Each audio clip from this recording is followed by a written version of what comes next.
Assalamualaikum warahmatullahi wabarakatuh. Perkenalkan, nama saya Ragil Saputri, NIM 932603218.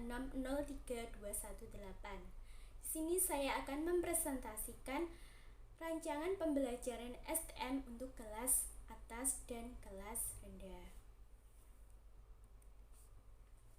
Pada kelas rendah, saya memilih kelas 2 SD atau MI dengan tema. Saya di sini memilih tema 6 tentang merawat hewan dan tumbuhan dan subtema 4 merawat tumbuhan. Dalam pembelajaran STM ini, langkah pertama yaitu menganalisis masalah yang muncul di lingkungan sekitar anak. Nah, saya memunculkan masalah tumbuhan layu atau tanaman layu. Nah, dari masalah ini sesuai dengan kompetensi dasar, yaitu menceritakan perlunya merawat tumbuhan dan lingkungan sekitar. Dengan pencapaian indikator kompetensi ada 3. Yang pertama, menyebutkan jenis-jenis tumbuhan. Yang kedua, menyebutkan cara merawat tumbuhan dan lingkungan sekitar. Dan ketiga, mendemonstrasikan cara merawat tumbuhan dan lingkungan sekitar. Nah, tujuan pembelajaran yang ingin dicapai ini agar peserta didik mengetahui cara merawat tumbuhan dengan baik dan benar, dan memahami pentingnya merawat tumbuhan karena tumbuhan memiliki pengaruh besar terhadap lingkungan sekitarnya. Selanjutnya ini saya paparkan mengenai jaring-jaring pembelajaran STM. Berawal dari analisis masalah tentang tumbuhan layu dan mati, didapatkan 6 subbab, yaitu yang pertama, jenis-jenis tumbuhan. Kedua, dampak negatif tumbuhan layu dan mati. Ketiga, faktor penyebab tumbuhan layu dan mati. Keempat, manfaat tumbuhan. Kelima, cara mengatasi tumbuhan yang telah layu dan mati. Dan yang keenam, cara merawat tumbuhan yang baik dan benar. Nah, karena di kelas rendah itu pembelajaran IPA masih bercampur dengan mata pelajaran yang lain, sehingga tidak ada pelajaran IPA. Jadi IPA diintegrasikan ke dalam mata pelajaran lainnya. Namun hal ini dapat dipilah-pilah sesuai dengan jaring-jaring pembelajaran tematik berikut ini. Nah, jaring-jaring pembelajaran tematik tentang materi merawat tumbuhan. Untuk mata pelajaran matematika bisa kita jabarkan tentang membilang, menambah, mengurangi tumbuhan tanaman di sekitar sekolah. Yang kedua ada bahasa Indonesia, keterampilan berbicara. Jadi nanti peserta didik bisa menceritakan bagaimana cara merawat tumbuhan. Nah, itu masuk ke dalam keterampilan berbicara. Dan yang ketiga, mata pelajaran IPS, yaitu mengidentifikasi kebutuhan pokok dan kebutuhan tambahan tumbuhan. Jadi kebutuhan pokok tumbuhan itu apa saja sih? Yaitu seperti menyirami tanaman, memberi pupuk, dan kebutuhan tambahan itu yang seperti dihias-hias, kayak diberi batu hias atau pot yang cantik dan sebagainya.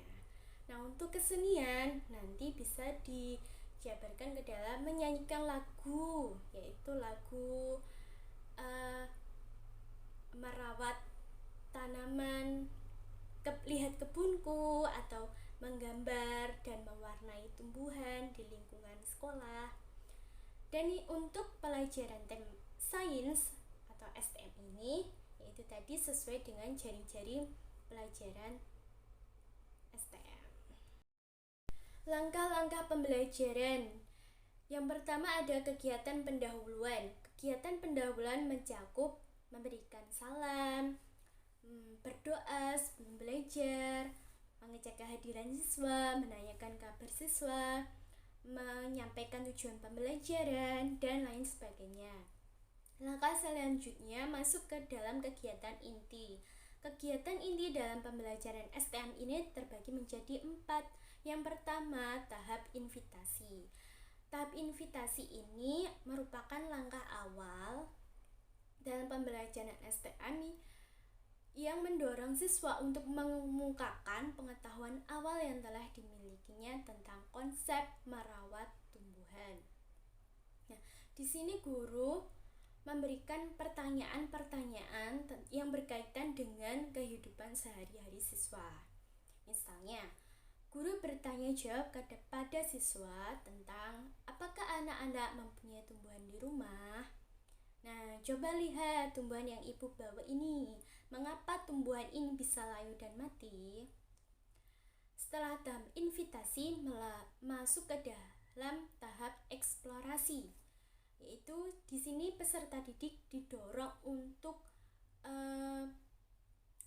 menemukan pengetahuan tentang masalah yang sedang dihadapinya. Contohnya, guru bertanya kepada peserta didik, apa yang kalian rasakan ketika berada di bawah pohon atau dekat tanaman? Nah, coba sekarang amati tumbuhan yang ibu bawa. Mengapa tanaman ini bisa layu dan apa penyebabnya? Nah, dari pertanyaan-pertanyaan ini dapatlah digali informasi bahwa penyebab tanaman layu itu karena tidak disirami atau kurang mendapat cahaya. Nah, sehingga tahap eksplorasi ini mendorong peserta didik untuk aktif di dalam pembelajaran. Tahap yang ketiga yaitu tahap solusi. Solusi ini adalah memberikan solusi atau alternatif jawaban yang telah dikemukakan oleh siswa. Nah, guru meneguhkan setiap jawaban siswa yang benar, memberikan saran bagaimana tindakan yang seharusnya dilakukan untuk merawat lingkungan. Yang keempat adalah tahap aplikasi. Jadi, siswa tidak hanya diberikan pengetahuan, tapi juga diberikan tindakan. Karena dengan tindakan peserta didik benar-benar mengetahui bahwa ini ternyata cara merawat tumbuhan dengan benar. Tahap aplikasi ini siswa melakukan kegiatan merawat tanaman di depan kelas, seperti menyirami setiap hari, memberi pupuk, memanfaatkan barang-barang bekas seperti botol minuman untuk dibuat sebagai pot tanaman dan lain sebagainya. Langkah terakhir, kegiatan penutup. Kegiatan penutup ini guru mengevaluasi seluruh kegiatan pembelajaran dan menyimpulkan bersama-sama kegiatan pembelajaran yang telah dilaluinya. Selanjutnya, membuat karya teknologi sederhana. Nah, karakteristik anak SD kelas rendah adalah senang pada mainan. Nah, guru dapat mengajak siswa membuat teknologi sederhana yang berbentuk mainan dengan prinsip sains dengan memanfaatkan barang bekas di sekitar lingkungan siswa. Nah, di sini saya membuat teknologi sederhana untuk kelas rendah, yaitu memanfaatkan gelas plastik sebagai mainan telepon dari bahan bekas.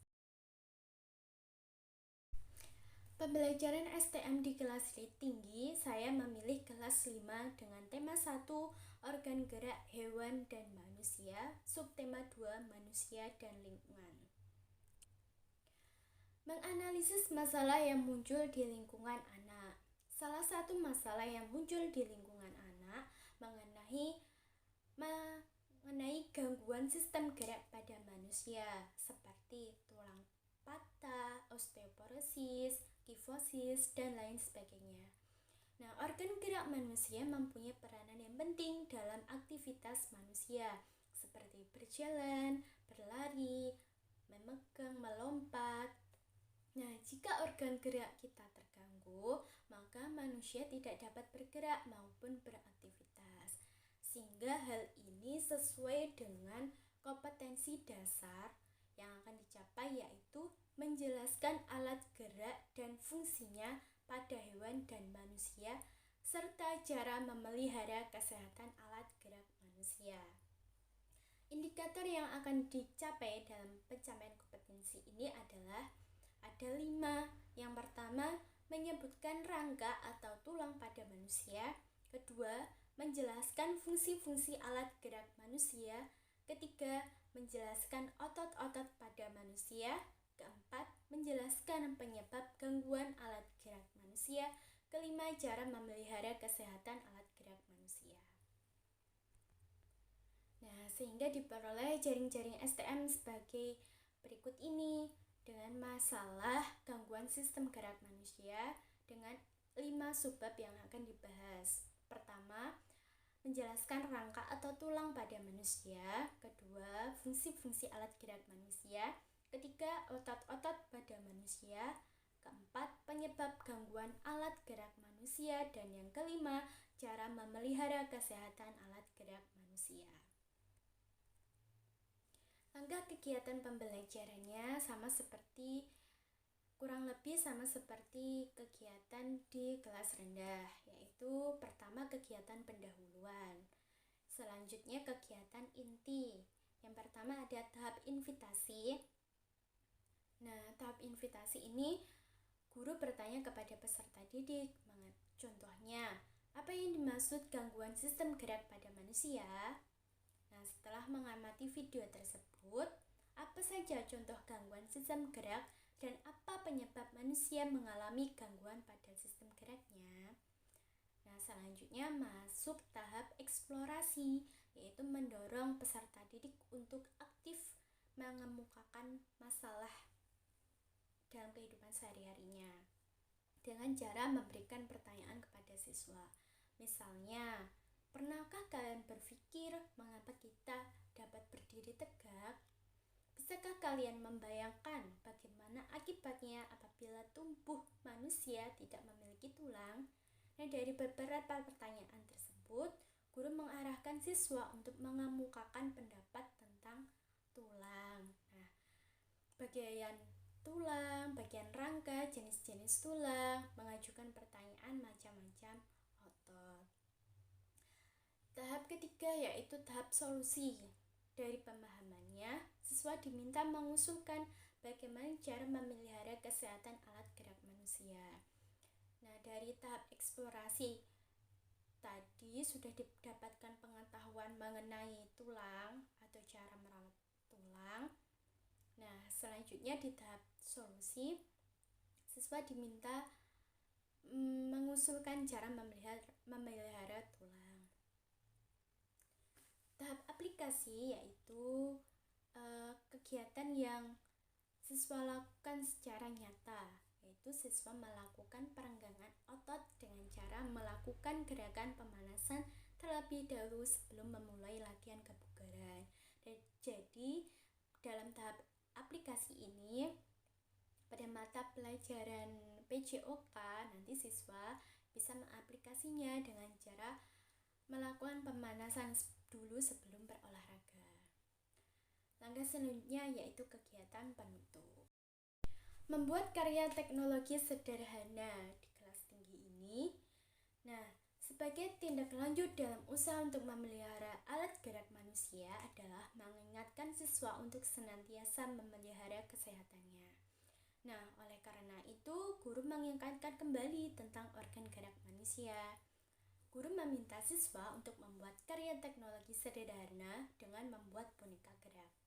Nah, dengan adanya boneka gerak ini, siswa lebih mengetahui cara kerja beberapa organ gerak seperti gerak pada tangan, kaki, maupun kepala.